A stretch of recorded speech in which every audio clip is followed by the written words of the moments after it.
भारत और पाकिस्तान ने शनिवार शाम को संघर्ष विराम की घोषणा कर दी। हालांकि इसके कुछ ही घंटों बाद दोनों देशों ने एक दूसरे पर सीज फायर के उल्लंघन के आरोप भी लगाए।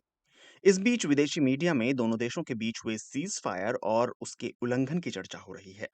न्यूयॉर्क टाइम्स ने लिखा है कि 4 दिनों तक चले ड्रोन और मिसाइल हमलों के बाद भारत और पाकिस्तान संघर्ष विराम पर सहमत हो गए हैं, लेकिन कुछ घंटों के बाद ही सीमा पर गोलाबारी जारी रहने की खबरें आईं।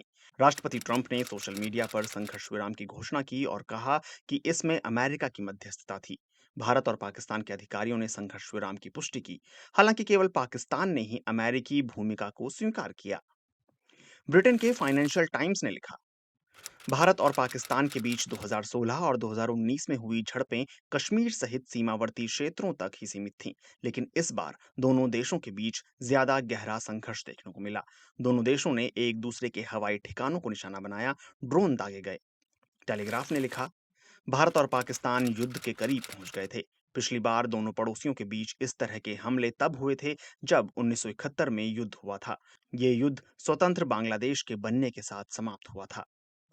अरब मीडिया की बात करें तो अरब न्यूज डॉट कॉम ने लिखा, शनिवार को दोनों देशों ने 4 दिन तक चले ड्रोन मिसाइल और फाइटर जेट हमलों के बाद सीज फायर पर सहमति जताई थी। हैरान करने वाली बात थी कि सीज फायर का ऐलान डोनाल्ड ट्रंप ने किया।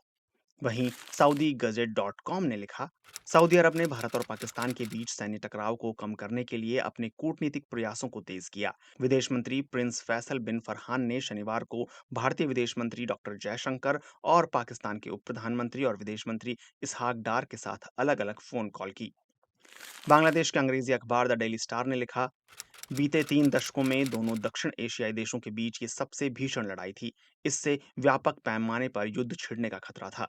वहीं नेपाल के अखबार काठमांडू पोस्ट ने लिखा, साउथ एशिया सेंटर की अटलांटिक काउंसिल के फेलो शुजा नवाज कहते हैं कि अब आगे आने वाले दिनों में सिंधु संधि को लेकर प्रमुखता से बात होगी।